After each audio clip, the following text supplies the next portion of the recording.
Momen unik, kejuan Trent Alexander-Arnold, keberanian Virgil van Dijk, dan aksi luar biasa Mo Salah saat Liverpool bantai MU di Old Trafford.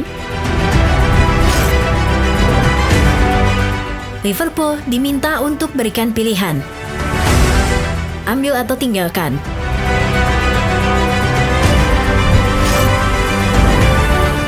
Gaji dan durasi kontrak Federico Chiesa di Liverpool. Ini jumlah nominalnya. Melebihi ekspektasi awal sebagai roda penggerak lini tengah. Siapakah pemain ini?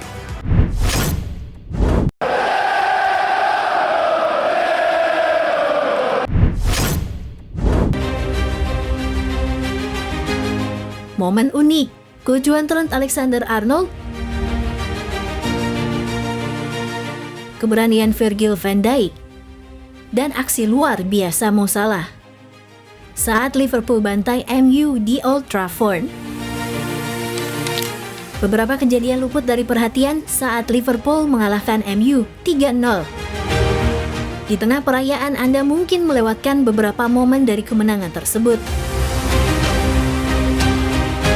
Ketika Trent Alexander-Arnold mengira ia telah membawa Liverpool unggul, ia berlari ke arah kamera di sisi lapangan untuk menirukan selebrasi terkenal dari Steven Gerrard, yaitu mencium lensa kamera.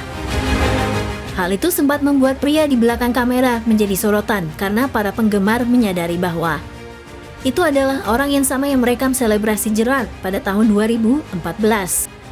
Dia bahkan mengenakan topi yang sama 10 tahun kemudian. Trent juga terlihat sisi lucunya ketika menunjukkan 3 jari untuk skor 3-0 kepada para penonton. Ketika Lisandro Martinez menekel Szoboszlai, Van Dijk bahkan terlihat mengatakan kepada pemain asal Argentina itu, "Coba saja dengan saya. Sabar Mas Van Dijk." Pada menit 58 membuat pertandingan terlihat seperti latihan saat operan Salah menunjukkan kemampuannya yang luar biasa. Liverpool diminta untuk berikan pilihan, ambil atau tinggalkan.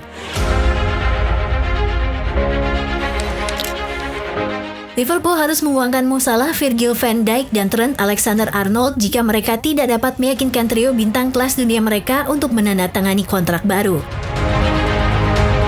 Pada titik tertentu, pemilik Liverpool harus mengajukan penawaran terakhir untuk 3 pemain yang akan dikenang sebagai legenda. Ini harus dilakukan lebih cepat daripada nanti. Persyaratan tersebut harus berada pada batas yang mampu dipenuhi oleh klub, baik secara finansial maupun dalam hal durasi kontrak. Dan jika masih ada kebuntuan, maka ketiganya harus dijual bulan Januari, karena membiarkan Salah, Van Dijk, dan Alexander-Arnold pergi secara gratis adalah sebuah kerugian. Mo dan Virgil sama-sama memiliki jam terbang yang tinggi, meskipun telah berusia 30-an. Trent adalah seorang Scouser yang tidak dapat dibayangkan mengenakan seragam klub lain, dan pada usia 25 tahun, ia akan memasuki tahun-tahun puncak dalam karirnya. Dikatakan bahwa tidak ada pemain yang tidak tergantikan, namun fakta bahwa akan membutuhkan biaya yang sangat besar untuk menggantikan salah satu dari mereka akan masuk ke dalam pemikiran FSG yang bertanggung jawab di Anfield. Namun kebutuhan ini harus dipecahkan lebih cepat daripada nanti karena keberlangsungan jangka panjang klub. Slot mengakui bahwa ia mewarisi skuad pemain yang luar biasa dari Jurgen Klopp, namun juga memiliki bom waktu dalam bentuk 3 pemain terbaiknya, dan waktu terus berjalan. Tentu saja dibutuhkan waktu bagi sebuah tim untuk kembali ke performa terbaiknya ketika skuad berada dalam kondisi yang bergonta-ganti. Namun para pemain kelas dunia seharusnya mampu tampil di level tinggi, terlepas dari gangguan apapun.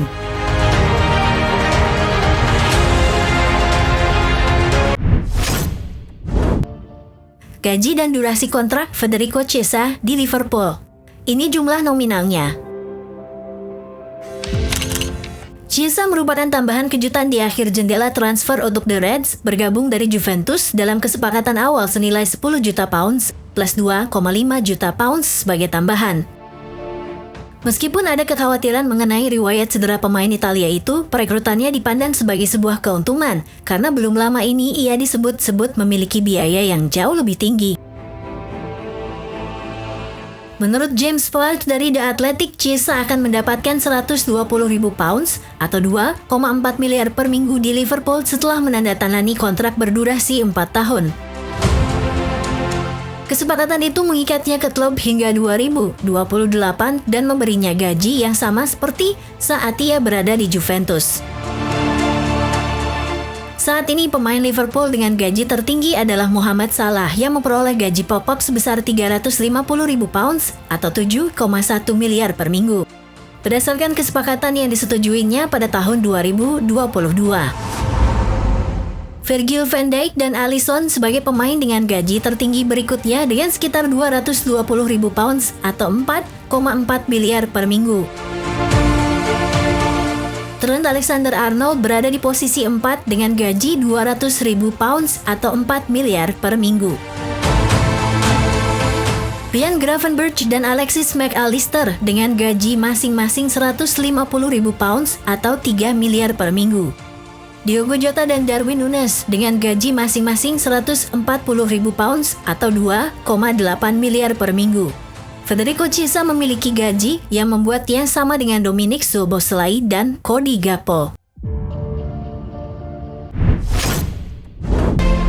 Melebihi ekspektasi awal sebagai roda penggerak lini tengah. Siapakah pemain ini? Kegagalan untuk merekrut gelandang telah mengubah rencana yang diinginkan Slot. Namun ia telah diyakinkan oleh Gravenberch. Seperti pada masa Klopp saat memainkan Mac Allister sebagai pemain nomor 6. Slot juga melakukan hal yang sama dengan Gravenberch. Peran tersebut bukanlah peran individu karena bertahan dengan 11 pemain. Saat ini jangan terbuai karena baru menjalani 3 pertandingan di musim ini. Namun pemain berusia 22 tahun ini terlihat telah didukung oleh keyakinan Slot akan kemampuannya. Dia tenang di bawah tekanan, kuat saat menguasai bola, dan pertahanannya sangat mengagumkan hingga saat ini. Gravenberch menjadi penopang lini tengah dan banyak orang terkejut dengan apa yang mereka lihat. Penampilan yang sejauh ini dapat menjadi bukti dari evolusinya, maka itu adalah di Old Trafford pada hari Minggu. Antisipasi dan atributnya yang membuat Casemiro terlihat bodoh. Dan Gravenberch menjadi pahlawan saat ia memotong operan, merangsek ke depan, dan berperan menciptakan gol pertama Liverpool. Menunjukkan kualitasnya yang progresif dalam membawa bola, sifat-sifat yang selalu menjadi bagian dari permainannya. Bersinar dengan waktu bermain yang teratur dan kepercayaan diri yang besar. Namun saat melawan MU, ia tidak bermain sebagai pemain nomor 6 sendirian, melainkan bermain bersama Mac Allister dalam skema poros ganda yang menempatkannya dalam peran yang sedikit lebih maju. Gravenberch melakukan 4 intercept terbanyak di antara para pemain lainnya. Memenangkan 7 duel, melakukan 6 kali perebutan bola, dan memenangkan 2 tackle. Ia tidak pernah dilewati oleh pemain lawan dan hanya melakukan 3 pelanggaran. Slot berkata tentang Gravenberch setelah kemenangan 3-0. Yang paling membuat terkesan ketika saya mulai bekerja dengannya adalah seberapa banyak ia dapat berlari dan juga betapa bagusnya ia saat berduel. Melawan MU, Anda melihat dia, Dominic dan Maka, betapa mereka mampu terus berlari dan tiba dalam duel. Yang paling membuat saya terkesan tentang Gravenberch, betapa bagusnya dia juga tanpa bola. Tidak dapat disangkal bahwa Liverpool masih perlu menambah pemain nomor 6. Namun mereka telah memiliki pemain tersebut dan hanya itu yang dapat mereka pegang hingga bulan Januari. Gravenberch telah menunjukkan bahwa ia dapat menjadi pemain yang dibutuhkan. Ini masih awal dengan Gravenberch yang melebihi ekspektasi.